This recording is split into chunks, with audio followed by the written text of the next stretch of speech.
Hey you guys, welcome back to another video. I'm actually on the beach right now. It is kind of early, so I'm there. Well, a little vibe.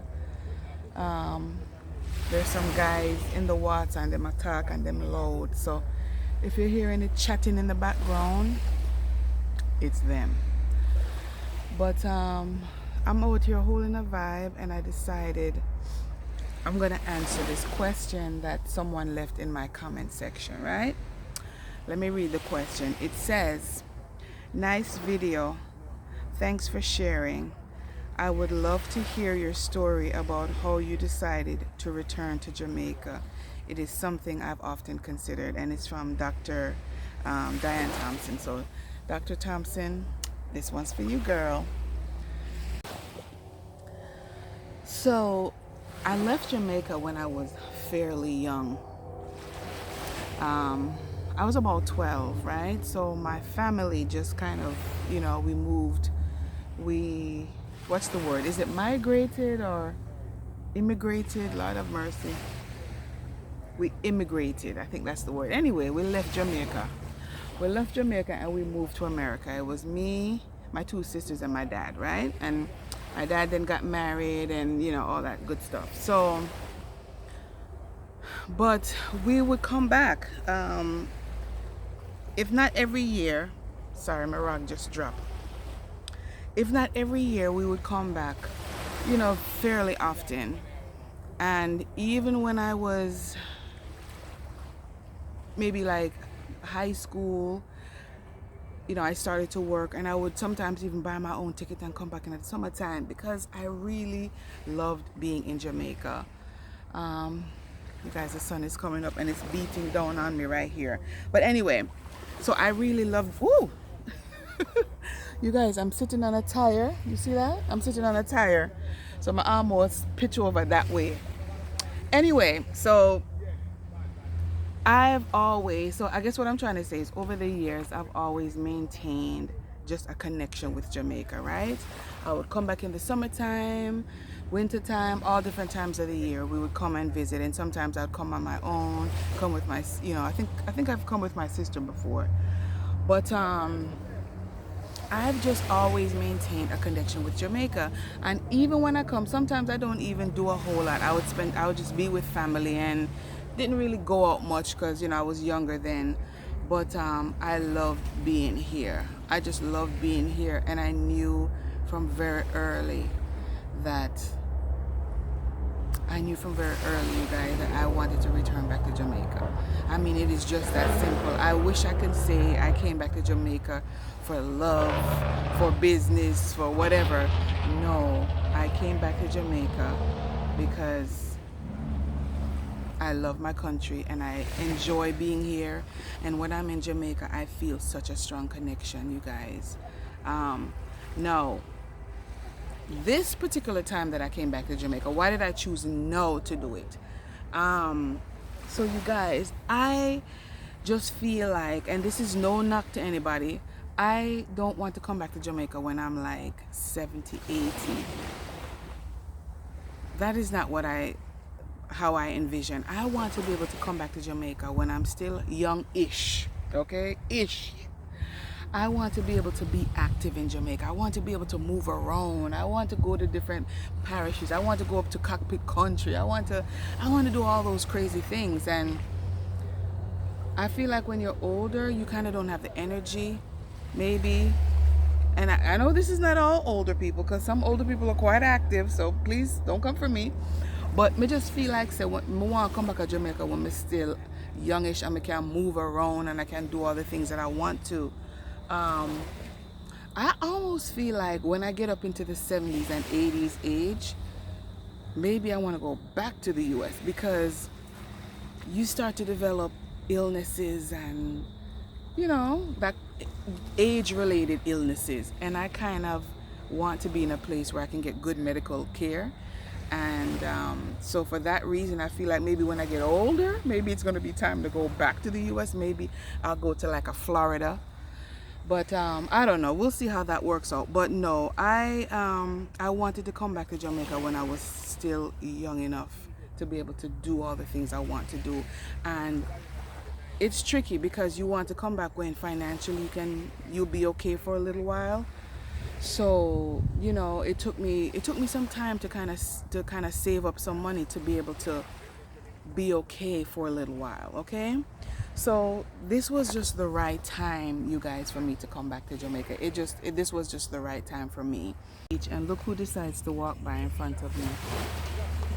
Are you ready? Some beautiful horses decided to walk by and grace me with their presence while I'm sitting here. So over the years of living in America, I would have these morbid thoughts. I mean, I think they're morbid, but I would have these thoughts like, if I ever die, oh, the sun is a little much. If I ever die in America, I want them carry my body, come back to Jamaica, come bury me.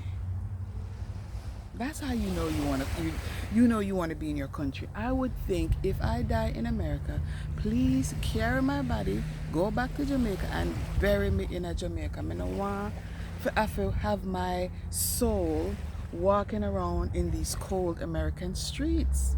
I don't want that. I want to be in Jamaica. And I'm like, even if my family can't afford to fly my dead body back to Jamaica, please cremate me, carry me, come back to Jamaica and sprinkle me all over the island. That is what I want. Isn't that morbid, you guys? I think that's morbid. Why are you thinking like that? But I think for me, it was just a sign that I just want this place to be where I want my body, my being to be. You guys, let me tell you something. Okay, this is where I get a little weird in my thinking. So prepare yourself. I feel like when you're born in a place, right? And this is not unique to Jamaica. I feel like when you're born in a place, it's like God put something in you that connects you to that place. You guys, over the years, when I've heard people talk about, like when I was in college, wherever I was, it really doesn't matter, and I would hear people talk, people from all over, people from other Caribbean islands, people from countries in Africa, people from Europe, anywhere. When I would hear them talk about their own country, it was like they were saying the same things I would say about Jamaica, they were saying about their country. And I just feel like there is this thing that is inside of us when we're born in a place that connects us to that place. I just believe that. I feel that. You guys, when I fly in from, I typically fly into Montego Bay Airport. You see, when the plane is coming in and you can see the landscape of Jamaica, you can see the hillside, it's just like something just comes alive in me. If you're a Jamaican, you know it. You feel that thing, right? And then when you come off of the airplane and you go through customs now and you come outside, well, there's all those people staring at you, but then you move past the people now and you're in the country and you feel the energy. It's like Jamaica has its own energy. It has its own, what the word name, like vibration, right? The sounds, the smells, just everything. I just feel like my senses just come alive. I come alive when I'm here. And I just think it's not something that I want to look past. It's in me for a reason, right? So I definitely want to acknowledge that. Okay, so recently, Jamaica, while I was here in Jamaica experienced, I want to say it's probably the worst mass shooting in Jamaica's history, right? I want to say it was like 20 people got shot in a community, and I think from the last news I heard, about 10 of them died. So half of the people who got shot died, right? And I believe there was children among those who got shot. And I mean, it was shocking. When you hear it, it was shocking. Even for somebody who comes from the US, where there's a lot of shootings, it was shocking to hear. It was very sad to hear. It was very sad to hear. And I think as the news is unfolding over these course of these last few days, you kind of hear that there's some like gang stuff, right? So I don't want to get into that too much, but I know that for fellow Jamaican people who live abroad, the violence is a topic that always comes up as to what makes people afraid to come back to Jamaica. When you see the trash over there, so when you see the trash, this is the thing that blows my mind. Jamaica is a beautiful place, but sometimes I feel like Jamaican people don't value, them don't realize what them have, them don't value it. How is it that I'm sitting on this beach? Let me flip around so you can see. How is it that I'm sitting on this magnificent beach? You guys, look at the clouds right there. It's almost like you can't just reach out and grab them. The water is gorgeous. It is so scenic. This is not something that you see, you know, regularly anywhere, but this is something that you can see practically everywhere in Jamaica. Look at this. Look at this beautiful beach. I mean, this island is definitely God bless. But all you have to do is look down on the ground. And what do you see? Trash everywhere. Bottles everywhere. What look like wipes everywhere. Diapers everywhere. Trash everywhere. Like, it blows my mind. It blows. What that? A computer, one computer screen. A computer screen. Big old computer screen. Like, it just blows my mind why that is, okay? Okay, but let's get back to the issue of what I was talking about, you guys. I don't want the trash in my background, but I guess it's been there this whole time. I just never noticed. But so let me talk about this whole crime thing. I'm not scared of it. Like, for some reason, I'm not scared of it, and I'm not gonna let it intimidate me. I feel like when I was in the US, every other week sometimes, it seems like we would go through these periods where we'd have like a quietness, a lull, and then all of a sudden there'd be these mass shootings. People are run up in a church and shoot up the church. People are going to school and shoot up schools. People would be at concerts and there'd be somebody shooting them up in the crowd. I'm not trying to compare and say, oh, this one place is better than one place, but I'm just saying, you cannot look at Jamaica and say, oh, there's a lot of crime here and I won't go back. Have you guys watched the first 48 in that TV show? That first 48 show is scary. I think if you watch that show, you wouldn't want to go to America, because it seems like every minute there's a shooting here, there, everywhere. But people want to go to America.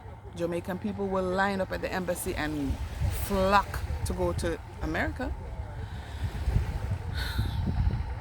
I don't know. To each his own. But I just feel like I refuse to be intimidated. Like, Jamaica belongs to... If you were born in Jamaica, Jamaica belongs to you. I feel your country.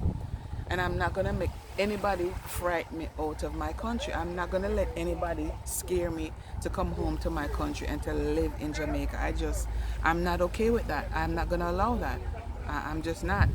No, that doesn't mean I'm just out here, you know, being crazy. I do take certain safeguards. Like, you guys, I don't know if I safety or because I get old, but me not like when night catch me a road, you know. No, I like to be in my house. When night come, me like to find my yard. So I definitely take certain safeguards when I'm here to keep myself safe. If I'm going out to an event at night, I would prefer that I have like a designated ride where somebody's coming to get me and that same person's going to bring, or somebody else is bringing me home. I don't want to be catching taxis at night. I'm not okay with that. I'm not comfortable with that. And if I have to catch a taxi, it's going to be something chartered, right? I'm careful about who I'm hanging around with. You know, I think everybody have family members that are problematic and they're caught up in different stuff. Like, I don't even like to go around those family members, you guys. It is what it is. I'm just careful about where I go. I'm even careful, you guys, about how I dress. Like, if me have to catch a public taxi, like a route taxi, The way I dress is different from when somebody's coming to pick me up. When somebody's coming to pick me up, I dress a little bit differently. I might have my nice bag, I will have my jewelry, but if I walk foot, if I'm on the road catching a taxi, like I'm plain Jane, jeans and a t-shirt, flip-flops, whatever. I keep it nice and simple. And this, you guys, this is the bag I carry. I have my little bag. This little bag right here, so this is my little bag. It's my little bag. Everything goes in here. If I'm carrying a purse, I'll put my little small purse in there. My bottled water go in there. My umbrella go in there. My rag go in there. That is just my little boring bag because I don't want to draw attention to myself. You know, I'm not going to be walking out here with my name brand this or my name. And some people do it and they're okay, but I'm just saying, for me, that's what makes me feel comfortable. And so you have to do that. You can come back to Jamaica and you can live, but you have to be wise and you have to be smart. The same kind of safeguards you would take in America when you're in certain neighborhoods, you do that here. You do that here. So I don't know. I'm hoping that answered some of the questions about why I decided to move back. Everybody's reason is going to be different.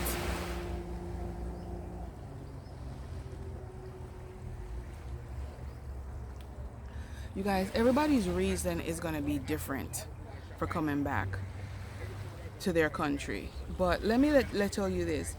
Moving back to Jamaica, it wasn't something that I just pick up and just say, I'm going to do it right now. It's been in the works for years, you guys. It has been in the works for years. Do you know that in fresh out of college, so this would have been like 2003-ish, fresh out of college, you guys, I decided I was gonna come back to Jamaica, and I didn't plan it then. I had bought a ticket to come back for like a little 2-week vacation. I'm gonna know what fly up in a me. Something inside of me said, right, like shortly after I buy the ticket, but before I was ready to fly out, something inside me said, you know what, I'm not going back. When I come to Jamaica, I'm not going back to the US. So in an instant, I decided to move to Jamaica. This is when you're young and dumb, right? I gave up my apartment. I sold my car. I sold my furniture. This was all quick, like in a matter of a couple weeks, you guys. It was crazy. But I'm that kind of girl. Sometimes when I get an idea and I feel very strongly about it, I act. Like I'm just like tunnel vision. I will just go hard for that thing. So I moved back to Jamaica then, and it wasn't planned out. It wasn't planned out. I didn't have any money saved up. I just had a few dollars, and I thought I would come down and start a business, and I did. I started like a little cafe in Kingston, and you know, financially it didn't do well, and I was here for about like a year, almost a year and a half, and something inside me said, listen, if you want to come to Jamaica and live, do it right. You didn't plan this one out. You're struggling financially. Go back to the US, work, save your money, and do it right. And so that's what I did, you guys. I returned to the US. This was like early to mid 2000s. I went back to the US and I started saving. You guys, I started saving like a crazy woman. And the desire was in me then to move back to Jamaica, but I knew I wanted to do it differently. So I think in the next video I want to talk about the finances, because another person wrote a question and asked me about finances. Okay.